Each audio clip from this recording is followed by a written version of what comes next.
Veins తో బాధపడుతున్నారా? భారతదేశంలోనే బెస్ట్ ట్రీట్మెంట్ అందించే ఏకైక హాస్పిటల్ ఏవిస్. నమస్తే, మీరు చూస్తుంది సుమన్ టీవీ. నేను మీ కీర్తి. నాతో పాటు ప్రముఖ ఆస్ట్రాలజర్ సురేష్ బాబు గారు ఉన్నారు. నమస్తే సురేష్ బాబు గారు. కీర్తి గారు నమస్కారం అండి. ధనుసు రాశి వారికి మార్చిలో ఎలా ఉండబోతోంది అంటారండి? రాబోయే మార్చి మంత్ మనకి ఫాల్గుణ మాసానికి అసోసియేట్ అయి ఉంటుందండి. మనకి మార్చి మంత్ బిగినింగ్ నుంచి ఫాల్గుణ మాసం కూడా బిగిన్ అయి ఉంటుంది. రెండు ముఖ్యమైన పండుగలు, ఒకటి హోలీ ఉంటుందండి. ఈ మంత్ ఎండ్ లో మనకి ఉగాది కూడా వచ్చేస్తుందండి. ఉగాదితో మనకి న్యూ ఇయర్ స్టార్ట్ అయిపోతుంది. ఇందులో వచ్చేటప్పటికి మనకి ఫైనాన్షియల్ ఇయర్ కూడా స్టార్ట్ అవుతుందని మనం చెప్పుకోవాలన్నమాట. రెండు రకాల కోయిన్సిడెన్స్ కలిసి ఉన్నాయండి. ఈ మాసంలో మనకి 12 రాశుల వరకు ఎలా ఉందో చూద్దాం. ఫస్ట్ మనకి జ్యోతిష శాస్త్రం ఎందుకు ఉపయోగం, దీని ద్వారా మనం ఎలా బెనిఫిట్ పొందాలి అనేది చాలా మందికి తెలవదండి. సో మహర్షులు మనకి ఈ జ్ఞానం ఎందుకు ఇచ్చారంటే అండి, భూమి మీద ప్రతి మనిషి, పుట్టిన ప్రతి వ్యక్తి, అది ఏ కులం కానివ్వండి, ఏ మతం కానివ్వండి, ఏ కంట్రీ అయినా కానివ్వండి, 4 పనులు వాళ్ళు చేస్తారండి. ధర్మము, అర్థము, కామము, మోక్షం. నాకు వచ్చే ఫోన్ కాల్స్ కూడా వీటికి సంబంధించి వేరే ఏమి రావు, ఇంకా అంతే, ఇంకేం ఉండదండి. సో అయితే బట్ వాళ్ళ ఎక్స్పీరియన్స్ని బట్టి మనకు వస్తూ ఉంటుందండి. మనకి ఏం చెప్పారంటేనండి, మనం ఇవి సాధించేటప్పుడు కొన్నిసార్లు ఈజీగా సాధించేస్తాం, కొన్నిసార్లు చాలా కష్టపడి సాధించేస్తూ ఉంటామండి. కొంతమంది చాలా తక్కువ టైంలో ఉన్నతంగా ఎదిగిపోతుంటారు, కొంతమంది ఎంత చేసినా అక్కడే ఉన్నట్లు ఉంటారనమాట. సో మనకి ఏం చెప్తారంటే, లైఫ్ అనేది చాలా బ్లిస్ఫుల్గా, ఆనందమయంగా ఉండాలి అనే ఒక ఉద్దేశంతో మహర్షులు ఈ జ్ఞానాన్ని ఇచ్చారు. దీని ద్వారా రాబోయే ఫ్యూచర్ మనకి ఎలా ఉంటుంది, ఏ విషయాల్లో అనుకూలంగా ఉంటుంది, ఏ విషయంలో ప్రతికూలంగా ఉంటుంది, ఎక్కడ ఫేవరబుల్, ఎక్కడ అన్ఫేవరబుల్ మనకు ముందుగానే తెలుస్తుంది. మనం ఏం చేయాలి, చాలా క్లవర్గా ఎక్కడెక్కడ మనకు ఫేవరబుల్గా ఉందో మన ఎనర్జీ, టైం అంతా అక్కడ ఇన్వెస్ట్మెంట్ చేయాలి. ఎక్కడెక్కడ మనకు ప్రతికూలంగా ఉందో ఫస్ట్ దాన్ని తెలుసుకోవాలి.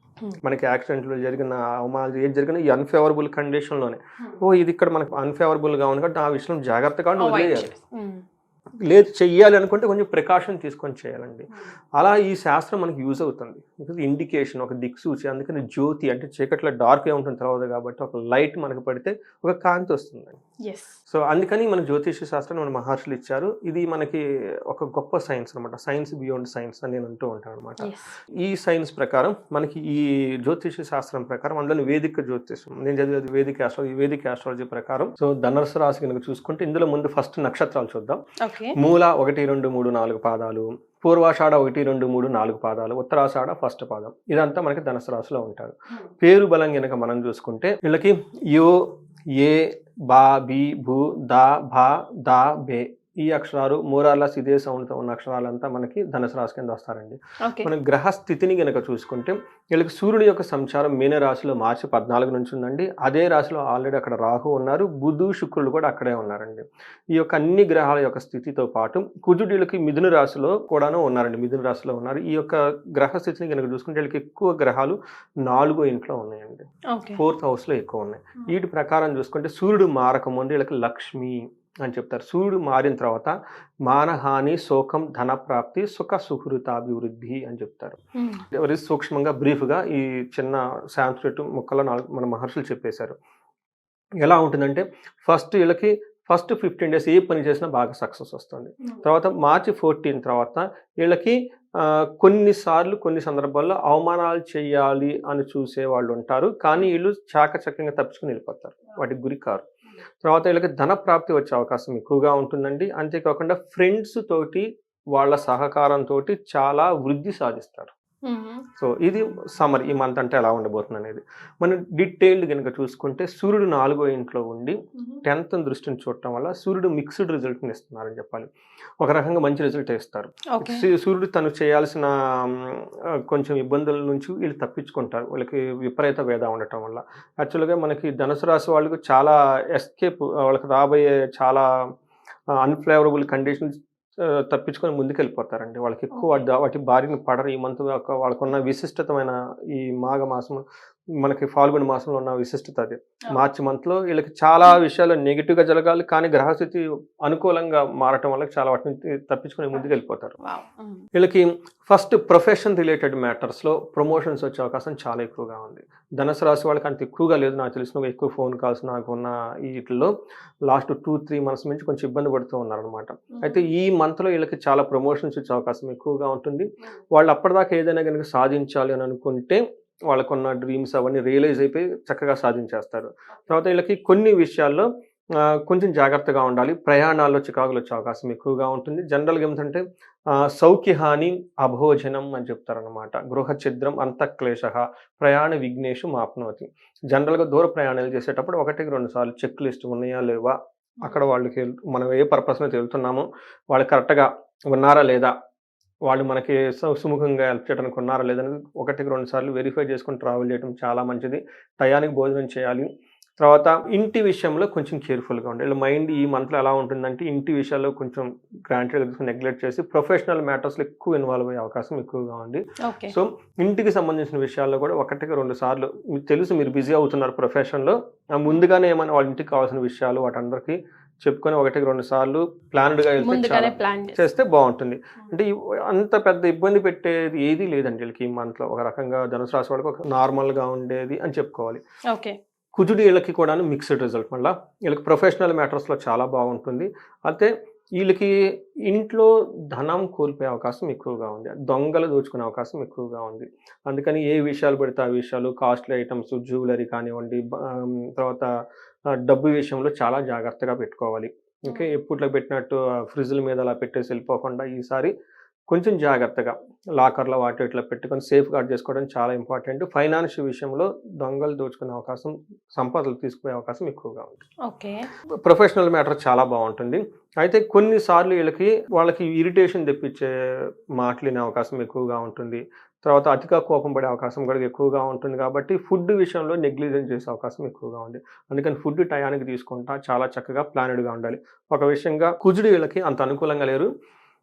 Planning okay. ప్రాపర్‌గా ప్లానింగ్‌తో వెళ్తే వీళ్ళకి ఎక్కువ ఇబ్బందులు జరిగే అవకాశం అయితే ఉండదు. హుహు. శుక్రుడు వీళ్ళకి చాలా మంచి యోగ్యతనిస్తున్నాడండి. సంస్కృతంలో మన మహర్షులు ఏం చెప్తారంటే సన్మానం, మంచి అప్రిషియేషన్స్ వచ్చే అవకాశం ఎక్కువగా అందులో ప్రొఫెషనల్ మ్యాటర్స్‌లో ఒక ప్రమోషన్స్‌తో పాటు అప్రిషియేషన్ కానీ ఇప్పుడు ఇదంతా సాలరీస్ హైక్స్ ఇవన్నీ ఉంటాయండి మనకి మార్చి మంత్‌లో. వీళ్ళకి అనుకూలమైన ఒక మంత్ అని చెప్పుకోవాలి. ఈ మాసం వాళ్ళు ఎవరంటే ప్రొఫెషనల్ మ్యాటర్స్‌లో చాలా పాజిటివ్‌గా ఉంటుంది. తర్వాత అప్పటిదాకా జాబ్ లేకపోయినా కానీ జాబ్ వచ్చే అవకాశం చాలా ఎక్కువగా ఉంటుంది. విద్యా గోష్ఠు, పుత్రమిత్ర కళాత్రి విద్యా గోష్ఠు అని చెప్తారన్నమాట. స్త్రీ సంభాషణ సంభ్రమ ఇది కూడా చెప్తారు. అంటే ఈ రాశి వాళ్ళు స్పౌస్‌తో కానివ్వండి, జెంట్స్ అయితే లేడీస్‌తో కానీ, లేడీస్ అయితే జెంట్స్‌తో కానీ చక్కగా మాట్లాడి వాళ్ళకి ఉన్న విభేదాలన్నీ తీసేసుకొని ఒక మంచి కోఆపరేషన్‌తో ముందుకెళ్ళే అవకాశం చాలా ఎక్కువగా ఉంటుంది. మంచి స్వబుద్ధి అంటే వాళ్ళ ఓన్ ఇంటెలెక్చువల్‌తో వాళ్ళు మంచిగా ప్లాన్ చేసుకొని అవి సక్సెస్ చేసుకొని ముందుకెళ్ళే మంచి టైం శుక్రుడు వీళ్ళకి ఇస్తున్నాడండి. ఒక రకంగా చూడాలంటే వీళ్ళకి చాలా బాగుంది. అందులో కుజుడు కొంచెం ఇబ్బంది పెట్టినా కానీ అవి కూడాను వీళ్ళకి విపరీత వేద ఉండటం వల్ల ఎక్కువ ఇబ్బంది పడరండి వీళ్ళు. సో మరి నక్షత్రాల ప్రకారం ధనుసు రాశి వారికి ఎలా ఉందండి? వీళ్ళకి మూల, పూర్వాషాఢ, ఉత్తరాషాఢ నక్షత్రం వాళ్ళు మనం ఇప్పుడు చెప్పుకున్నాం. వీళ్ళకి ఈ 3 నక్షత్రాల వాళ్ళకి బంధించబడినటువంటి సిచ్యువేషన్స్ ఉంటుంది. ఇది కూడా బుధుని వల్ల. రెండోది వీళ్ళకి అతిగా భయపడే అవకాశం ఎక్కువగా ఉంది. ధనం టయానికి అందుతుందో లేదని బాధపడే అవకాశం కూడా ఎక్కువగా ఉంది. ఇది కుజుని వల్ల. అయితే సూర్యుడు వీళ్ళకి విపరీతంగా యోగ్యతనిచ్చడం వల్ల జయాన్ని ఇస్తాడు. 6వ ఇంట్లో ఉండటం వల్ల వీళ్ళకి ఏమవుతుందంటేనండి చాలా జయాన్ని ఇస్తుంటాడు అన్నమాట సూర్యుడు. ఈ ప్రకారంగా మనం చూసుకుంటే వీళ్ళు చక్కగా ప్లాన్ చేసుకుంటే అతిగా భయపడకుండా ఫైనాన్షియల్ విషయంలో కేర్ఫుల్‌గా ఉండాలి. బంధించబడినట్లు సిచ్యువేషన్స్ వస్తే వీళ్ళకి పైన ఎక్స్పర్ట్స్‌ని కలవటం, మెంటార్స్‌ని కలవటం, జ్యోతిష్కుల్ని కలవటం, వాళ్ళది హారోస్కోప్ ఒకసారి చెక్ చేసుకొని ఆ సందిగ్ధత నుంచి బయటపడే అవకాశం ఎక్కువగా ఉంటుంది. సో, ఒక్క విషయం పూర్వాషాఢ నక్షత్రం వాళ్ళకి బుద్ధి నాశనం అంటే సరైన డెసిషన్ తీసుకోలేక ఇబ్బంది పడే అవకాశం ఎక్కువగా ఉంటుంది. పర్టికులర్‌గా బిజినెస్ మ్యాటర్స్‌లో ట్రాన్సాక్షన్స్, క్రెడిట్ కార్డ్ స్వైపింగ్స్, తర్వాత పేమెంట్, రాంగ్ పేమెంట్ టక్కన ఏదో నెంబర్ నొక్కేస్తాం ఎటో పోతుంది. ఇవి జరిగే అవకాశం ఎక్కువగా ఉంది. ఓకే. తర్వాత మూల, పూర్వాషాఢ నక్షత్రం వాళ్ళకి హెల్త్ కాంప్లికేషన్స్ కొంచెం హీట్ అయ్యే అవకాశం ఎక్కువగా ఉంటుంది. టూ మచ్ గ్యాస్ట్రైటిస్ వచ్చేసి చెస్ట్ పట్టినట్టు ఉండే అవకాశం ఎక్కువగా ఉంటుంది. తర్వాత హార్ట్ పేషెంట్స్ ఎవరైనా ఉంటే కేర్ఫుల్గా ఉండాలి. ఎందుకంటే సూర్య భగవానుడు ఎప్పుడైతే రాశిలో ఉంటారు కదండి వాళ్ళకుంటే సూర్యుని యొక్క ప్రభావంతో చెస్ట్ పట్టినట్టు ఉంటుంది. ఇది కేర్ఫుల్ అండి రెమెడీ. సో బట్ మిగతా అన్ని విషయాల్లో బాగుందండి. మరి వీరు ఎలాంటి రెమెడీస్ పాటించాలంటారు? సో ఒకటి వీళ్ళకి రెమెడీ అంటే ప్రతిదీ సక్సెస్ఫుల్గా ఉందండి, ఎక్కడ ఏది లేదు. కానీ ఎవరైనా గనక ఇబ్బంది పడుతూ ఉంటే వీళ్ళు మన్యు పాశుపత అభిషేకం ప్రదోష కాలంలో గనక పుట్టమట్టి తీసుకొచ్చి శివలింగంతో చేస్తే ఎలాంటి పైన సక్సెస్ వస్తుందండి. రెండోది వీళ్ళకి రెండిటి వల్ల అనుకూలంగా లేదు. ఒకటి శుక్రుడు అనుకూలంగా లేరు, బుధుడు కూడా అనుకూలంగా లేరు. శుక్రుడికి అధిష్టాన దేవత మహాలక్ష్మి, బుధుడికి అధిష్టాన దేవత విష్ణుమూర్తి. వీళ్ళకి లక్ష్మీనారాయణను పూజించారు. ఓకే. మనకి తిరుపతి వెంకటేశ్వర స్వామి కానివ్వండి, ఎనీ వైష్ణవ టెంపుల్స్ కానీ వీళ్ళకి విజిట్ చేసి చక్కగా అక్కడ టైం కనుక స్పెండ్ చేసి వాళ్ళకి నచ్చిన విధంగా కనుక పూజలు కనుక చేసుకోగలిగితే చాలా చాలా బాగుంటుంది. సో మనకి పర్టికులర్లీ బుధుడు రిప్రజెంట్స్ సాఫ్ట్వేర్స్ అండి. సాఫ్ట్వేర్స్ అక్కడ ఉన్న వాళ్ళు కూడా అందులో ఇప్పుడు మనకి కొంచెం ఇబ్బందిగా ఉంది. ఎలా వీసాలని, ట్రంప్ అని అవన్నీ ఇవన్నీ వచ్చేసి ఇలాంటి వాళ్ళకి బంధించబడినట్లు ఉంటుందండి. నేను చాలా ఫోన్స్ కాల్స్ వస్తాయి, ఏమండి మీకు వీసా ఉంటుందా, అయిపోతుందా, వస్తుందా లేదు, బంధనం, కన్ఫ్యూజన్ స్ట్రాటజీ. వీళ్ళు కరెక్ట్గా మనకి లక్ష్మీనారాయణ కనుక పూజిస్తే చాలా చాలా బాగుంటుంది. మనకి హైదరాబాద్లో ఎవరైనా కనుక సాఫ్ట్వేర్ లాంటి వాళ్ళు ఉంటే మనకి స్వయంభూగా వెలిసిన మనకి అనంత పద్మనాభ స్వామి టెంపుల్ ఉందండి. మనకి బెంగళూరు నేషనల్ హైవేలో హైదరాబాద్ నుంచి ఒక 30 కిలోమీటర్స్ వెళ్ళిన తర్వాత లెఫ్ట్ తీసుకుంటుంటుంది. అక్కడ పెంచర్ల అని ఒక విలేజ్ ఉంటుంది అనమాట. అక్కడ వీళ్ళు ప్రదక్షిణాలు చేసిన తర్వాత అమ్మవారు కూడా ఉంది, లక్ష్మీ అమ్మవారు కనుక ఇద్దరు అక్కడ టైం స్పెండ్ చేసి ఏమన్నా కనుక వాళ్ళకి నచ్చిన విధంగా కొన్ని పూజలు అవన్నీ చేసుకుంటే ఈ బంధించిన బడి నుండి సిచ్యువేషన్ నుంచి, అలానే వీళ్ళకి ధనహీనత కనుక ఉంది, ఇది కూడాను వాటి నుంచి 2 విషయాల నుంచి వాళ్ళకి చాలా మంచి పాజిటివ్ ఎనర్జీ వచ్చి ముందుకెళ్ళే అవకాశం ఎక్కువ ఉంటుందండి. Right. Thank you so much అండి. నమస్కారం. థ్యాంక్ యూ అండి.